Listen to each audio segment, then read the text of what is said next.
Hi friends, welcome back to my channel. അപ്പോൾ നമ്മൾ ഇന്ന് ഉണ്ടാക്കാൻ പോകുന്ന ഒരു പുട്ടാണ്. ഇത് നമുക്ക് കറി ഒന്നുമില്ലാതെ കഴിക്കാൻ പറ്റിയ നല്ലൊരു ടേസ്റ്റി പുട്ടാണ്. നിങ്ങൾ കറി ഒന്നും ഉണ്ടാക്കാൻ മടി പിടിച്ചൊക്കെ ഇരിക്കുമ്പോൾ നിങ്ങൾക്ക് ഉണ്ടാക്കാൻ പറ്റിയ നല്ലൊരു റെസിപ്പിയാണിത്. അപ്പോൾ നമുക്കിത് എങ്ങനെ ഉണ്ടാക്കാമെന്ന് നോക്കാം.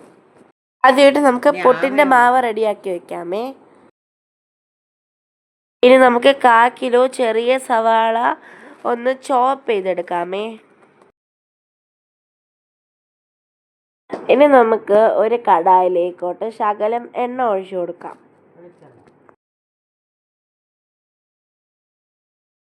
ഇനി നമുക്ക് ചോപ്പ് ചെയ്ത ഉള്ളിയൊക്കെ ഇതിലേക്കോട്ട് ആഡാക്കി കൊടുക്കാം. നല്ലതുപോലെ ഒന്ന് വഴറ്റിയെടുക്കാം.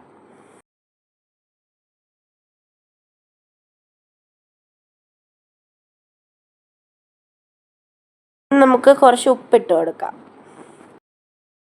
ഇനി നമുക്ക് കുറച്ച് ചില്ലി ഫ്ലേക്സ് ആഡാക്കി കൊടുക്കാം.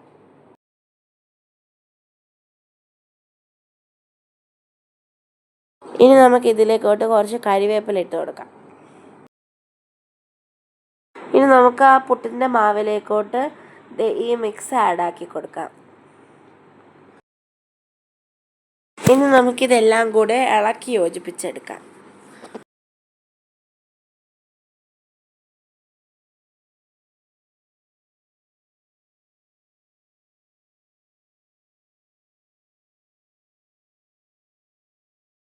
ഇനി നമുക്ക് നിങ്ങൾ യൂസ് ചെയ്യുന്ന പുട്ടുകുറ്റിക്കകത്ത് കുറച്ച് തേങ്ങ ആഡാക്കി കൊടുക്കാം.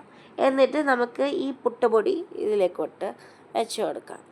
ശേഷം അതിന് മേളിൽ കുറച്ച് കൂടെ തേങ്ങ ആഡ് ചെയ്ത് കൊടുക്കാം.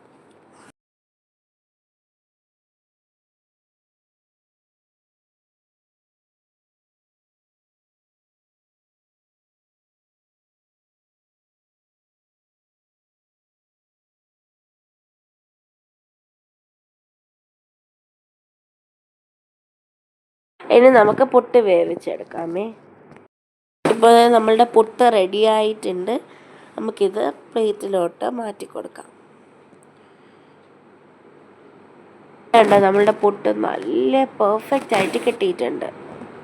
ഇപ്പോൾ നമ്മളുടെ പുട്ട് റെഡിയായി കിട്ടിയിട്ടുണ്ട്. നല്ല ടേസ്റ്റുള്ള പുട്ടാണ്. ഇതിന് കറിയൊന്നും ആവശ്യമില്ല.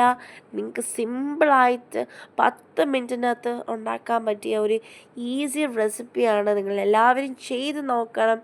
നിങ്ങളെല്ലാവരും കമൻറ്റ് ബോക്സിൽ നിങ്ങളുടെ അഭിപ്രായം അറിയിക്കണം. ഓക്കെ.